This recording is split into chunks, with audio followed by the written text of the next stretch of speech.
everyone, welcome back to the channel, and today I have my overview for episode 9 of X-Men 97. Oh my god, this episode was insanity. We had the X-Men come to terms with the fact that Charles Xavier is back, and not all of them being incredibly happy about said fact, considering the fact that, 12 months ago they all thought he was dead. Yeah, so that was interesting, and the fact that he entrusted the X-Men to Magneto was also another thing that made them a bit unhappy with him. So he has since realised his mistakes, well, as Magneto has literally shut down the entire world's electric grid. There is no power left on Earth at all. And in fact, even a lot of mutants have, well, from what I could guess, a couple of mutants have had their powers nulled, but not many, from what I could... Well, no, actually, it was just Forge that was concerned about, because he does have some technological parts. But thankfully, he has kind of managed to create a electrical field shield, so he was fine. Now, the X-Men were split up into two teams. One to go and find Bastion and try to convince him to, well, to try and defeat him, actually, and the other sent to Magneto to convince him to restore the world's power. Now, these were referred to as blue and gold teams. Of course, the X-Men were split pretty evenly. However, most of the team didn't have their suits anymore. So they had to go to Scotland, to their old base, to grab their original suits. Yeah, we had the original comic suits in this episode. We had Cyclops with his hood up, well, not his hood, but his whole head mask. We had Jean with her massive eye mask, and Wolverine in his yellow and brown uniform, which I prefer the yellow and blue, I've got to be honest. I much prefer the yellow and blue Wolverines, but this was so cool to see that they were all in their old kits. Even Cable had an old X-Men uniform put on him, which I thought was really cool to see. Along with Roberto getting his X-Men costume in this episode. But then, we do see, before that happens, speaking of Roberto, Magneto come up to the X-Men and say, look, you can either stick with him, or come with me. And unfortunately, two of the X-Men do take that offer. And they are Roberto and Rogue. Now, personally, I think this is going to be very short-lived, so I'm not too worried. In fact, I think by next week, that will be kind of fixed, because at the end of the episode, something kind of shocking happened.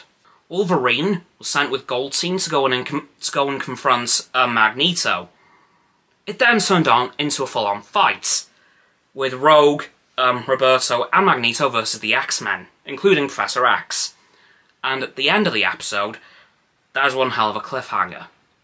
It's Wolverine versus Magneto, and as we know, that matchup always ends well for Wolverine. Yeah, it doesn't go well. Not good. Because we do see Wolverine stab Magneto with his right-hand claws. However, immediately after, Magneto flings Wolverine against a wall, and with what I'm assuming is the last bit of his power, rips all the adamantium out of Wolverine's skeleton, ripping Wolverine apart. Yeah, he's going to need Deadpool-level healing abilities, which we know he has, so he should be fine.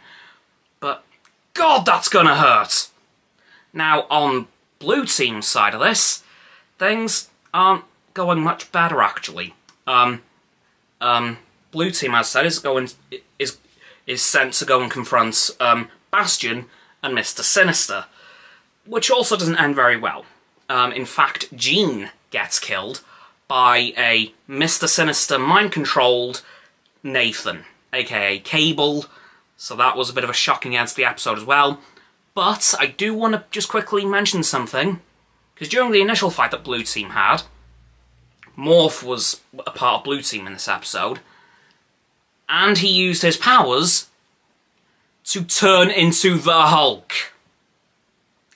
Now, I was so stoked about this. He has done this a couple of times in the series, and it has made me think, oh my god, it's them. Oh, it's Morph, never mind. But I still think it's really cool. I think he's used Deadpool. I think he used Spider-Man as well, I can't remember. But in this episode, he used the Hulk, and I was so happy to see him. Like, we've seen most of the big names from back in the 90s. The only ones left, really, well, the only one left, really, is Iron Man. The only last one to have his own cartoon is Iron Man. We haven't seen any of the Fantastic Four yet, but I'm sure that could happen potentially next season, because we know, I believe we're getting 2 seasons of this show. But yeah, this penultimate episode of Season 1 of X-Men 97 has been kind of nuts. I'm very much looking forward, though, to next week's finale and seeing how it all wraps up. And again, I'm pretty sure we're getting a Season 2 of this, so hopefully that comes around soon.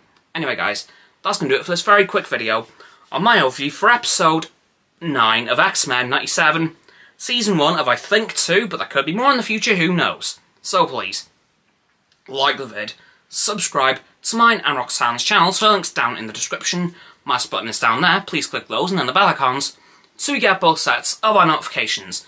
Comment as well, because why not, let me know what you thought of this episode of X-Men 97 and what you think's going to happen next week in the finale. Or if you want to save that till the next predictions video, please feel free to do so.